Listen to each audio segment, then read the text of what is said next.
पुलवामा आक्रमण को 6 वर्ष पूरी आक्रमण रे शहीद होइथिबा वीर जवान माननकु श्रद्धांजलि एवं तांकर बलिदान को सबुदिन मन रखिबा पई फेब्रुआरी 14 तारिख वैलेंटाइन डे को कला दिवस भावे पालन करिसेंती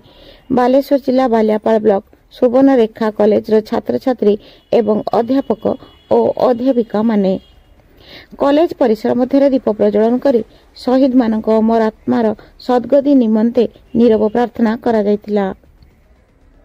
आज जो रहा 14 तारिख बहुत पिला बा बहुत युवपीढ़ी आमर भैलेंटाइन डे पालन करमे किंतु आज भली दिन में ब्लैक डे पालन कर अर्थ कि आमर 2019 मसीहा फेब्रुआरी मास 14 तारिख रे आमर जो जवान माने बा इंडियन आर्मी माने जो आम शहीद होते तांकर किछि आमर मनस्कामना तांकर परिवार मनस्कामना पूर्ण हो एवं तांकर किछि सद्गति बा तांकर आत्मा अमर हो बोली आमे से आमे सब युव छात्र मिसी छात्री मिसी भाई भौणी माने मिसी एसआर कॉलेज स्टूडेंट आमे सब मिसी आमर दीप जाली थिले एवं तांकर सत्कामना पई आमे दीप जाली थिले। Baliapal bureau report mobile TV.